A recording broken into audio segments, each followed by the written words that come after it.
Hi, I'm Jackie from the Careers Centre and I'm going to explain to you how to use Career Fair Plus app on your desktop. So you followed the link and you're on a desktop and you've arrived at this web version. So it looks quite different to the app, but it has most of the functionality that's on the app. It doesn't have the Career Fair 101 section, which has some really useful information and some videos from employers. So you might want to take a look in there. But if you don't have room for the app, this is the next best option. So you'll see this middle section includes all of the employers that are taking part in the event. You can filter these on the left-hand side. So for example, if you just wanted to see those offering graduate roles, you can filter by just selecting there. But we'll just leave it open to all of them at the moment. So let's take a quick look at a couple. We'll take a look at SoundMark Forensic Services.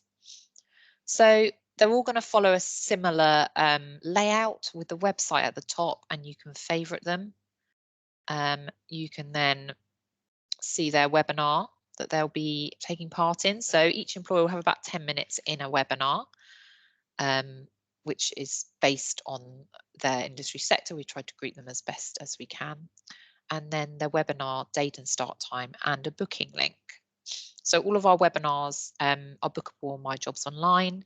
They'll all take place on Blackboard Careers 24/7. So make sure that you're enrolled in there before you join. You can then see an overview of the employer and what opportunities they have.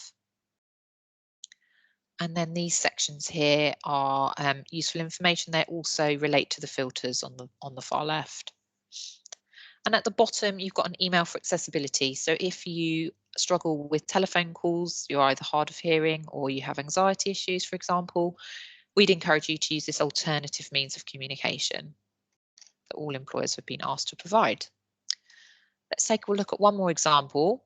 So the one-to-one appointments are not bookable until May the 28th. I'm recording on the 25th here. So not all employers have set them up yet, but Virgin have. So I thought it would be a good idea to show you how it looks. So here you can see at the top, you've got the appointments. So you don't see the webinar title until underneath the appointments. They've got quite a lot of options. They won't all have as many. And you can view what appointments are available on this page, and those times will be clickable once the meetings are open to book. Now, what you want to do in the meantime is make sure that you have set up a profile. I've already got one, but you'll have a button up here that allows you to set it up. And you can add your details in here. And then you will be able to book appointments. Once you have done that, you can visit My Fairs. I mean, you can't see how you can get to it from there. You can visit My Fairs here, and any appointments you've made will show in this section. So that's a kind of whistle-stop tour. I would advise you, if you're using the filters on the left, just bear in mind that the industry sector doesn't necessarily indicate the opportunities they have. For example, an IT company may have HR or marketing opportunities or finance opportunities. And that's just one example. So do take a closer look at the employers, and good luck.